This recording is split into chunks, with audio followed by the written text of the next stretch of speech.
नमस्कार, मैं अभिषेक श्रीवास्तव और आप देख रहे हैं लोकनाथ। आइए डालते हैं आज की खास खबर पर नजर। ग्वालियर की जीवाजी यूनिवर्सिटी में प्रोफेसर अरुण शर्मा का सत्याग्रह जारी है। उनके इस सत्याग्रह में अलग अलग राजनीतिक दल भी शामिल होने लगे हैं। बुधवार को युवक कांग्रेस के प्रदेश अध्यक्ष मितेंद्र सिंह भी सत्याग्रह में शामिल होने पहुंचे, जहां हाथ माथे पर काली पट्टी बांधकर विरोध दर्ज कराया। ईओडब्ल्यू द्वारा एफआईआर दर्ज किए जाने के बाद भी आरोपियों के खिलाफ कोई एक्शन न होने के खिलाफ ये प्रदर्शन किया जा रहा है।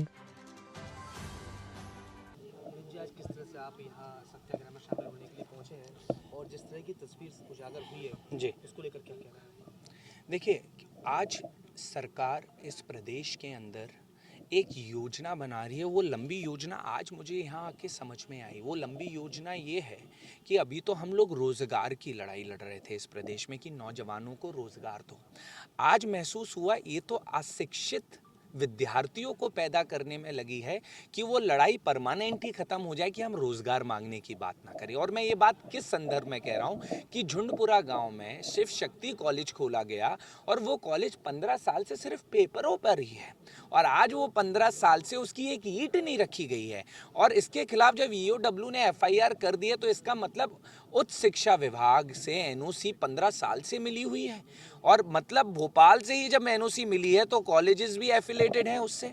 तो आप ये समझिए कि ये धांधली वहाँ से लेके नीचे तक चल रही है और अगर अभी तक कोई कार्रवाई नहीं हुई है तो इसका मतलब साफ है कि कहीं ना कहीं इन लोगों ने मिली भगत करके चूरा बांट रखा है। क्योंकि युवाओं के भविष्य में लोगों सवाल है तो यही बिल्कुल आज मुझे आने वाले समय में आज ये मुद्दा मेरे संज्ञान में आया है और भी यूनिवर्सिटी और भी जिलों में मैं अपनी टीम से कह के इस मुद्दे पे कार्रवाई कराऊंगा और साथ में एनएसयूआई के अध्यक्ष और पारस लगातार इस लड़ाई को लड़ रहे हैं। तो मैं दोनों भाइयों को धन्यवाद कहता हूं और अरुण शर्मा जी जो इस बात के लिए पिछले 2 साल से लगे मुझे तो कल अवगत कराया।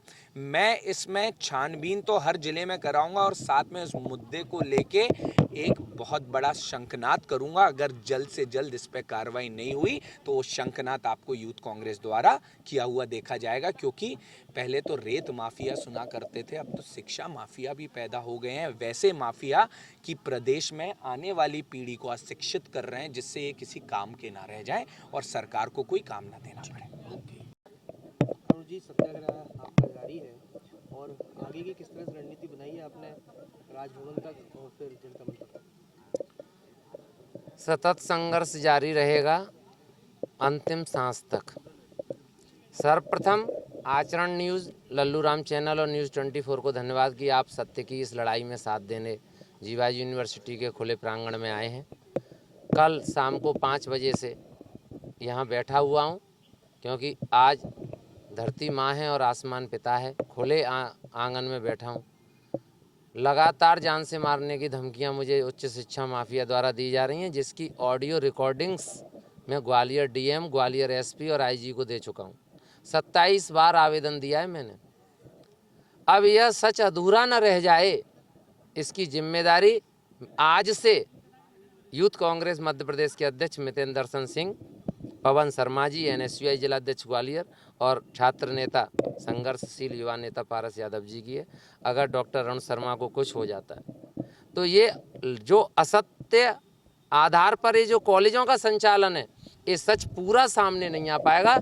400 पेज के आरटीआई के दस्तावेज मेरे पास हैं। 147 आरटीआई मैंने लगाई हैं पिछले 2 साल में और यह मैं ग्वालियर उच्च न्यायालय के माननीय जज साहब को अपने एडवोकेट अवधेश सिंह भदौरिया जी के माध्यम से ही दूंगा क्योंकि मैंने पीआईएल भी लगा रखी है।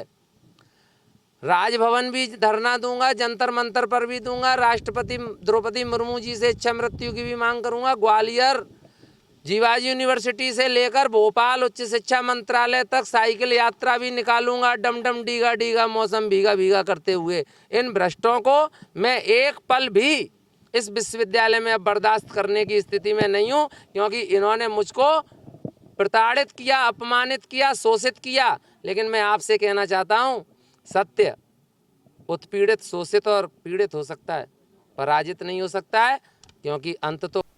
ऐसे ही वीडियोस को देखने के लिए आप लोकनाथ के YouTube चैनल को सब्सक्राइब करें। साथ ही आप लोकनाथ के अन्य सोशल मीडिया हैंडल्स जैसे कि फेसबुक और इंस्टाग्राम को भी आप फॉलो कर सकते हैं।